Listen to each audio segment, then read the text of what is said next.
BC SC ST के लिए अलग से आरक्षण की मांग क्यों की जा रही है? तो इसका सीधा और सरल सा आसान सा जवाब मैं आपको दे दूं, ये पूरी पिक्चर जो है वोट पॉलिटिक्स को लेकर है।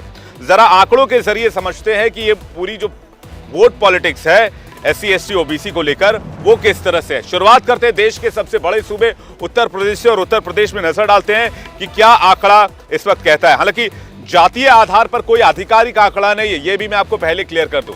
इंटरनेट पर मौजूद जो आंकड़े हमें मिले, हमारे रिसर्च में जो आंकड़े हमारे सामने आए, वो मैं आपके सामने रखने जा रहा हूं।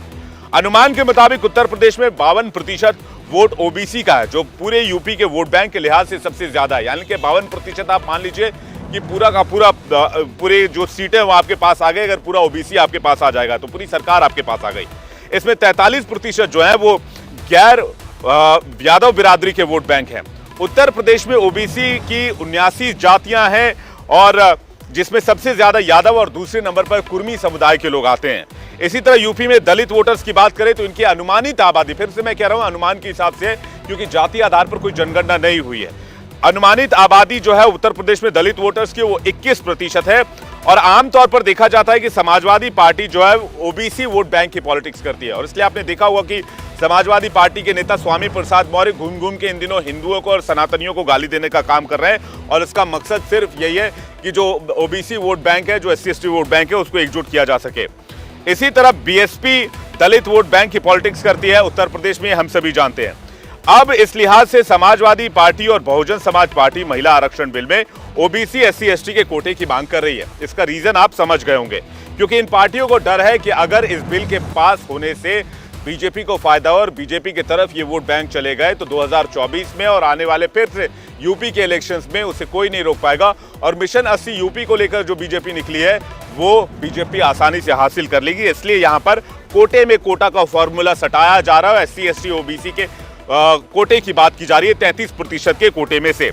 अब आपको सुनवाते हैं कि इस पूरे मामले को लेकर बीएसपी सुप्रीमो मायावती क्या कह रहे हैं, आइए सुनते हैं। संशोधन विधेयक की सीमा ही 15 वर्ष रखी गई है। इस प्रकार से ये स्पष्ट है कि ये संशोधन विधेयक वास्तव में महिलाओं को आरक्षण देने की साफ नीयत से नहीं लाया गया है।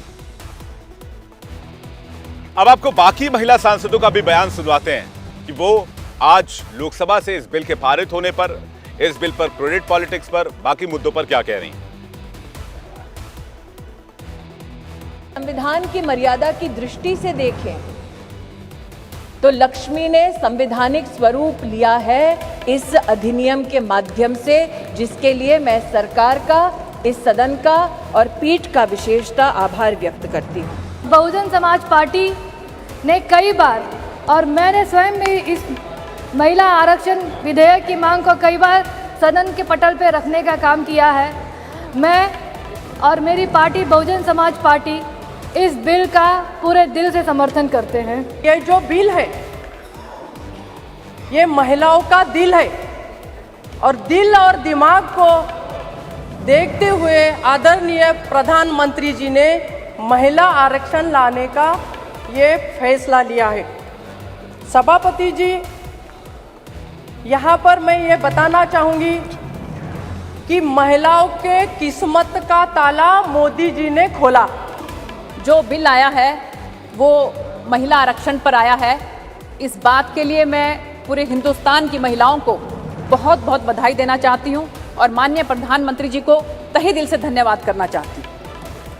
आदरणीय सभापति महोदय, ये एक ऐतिहासिक बिल है और भारत की महिलाएं आश्वस्त थी कि ये काम अगर कोई कर सकता है तो आदरणीय प्रधानमंत्री श्री नरेंद्र मोदी जी कर सकते हैं।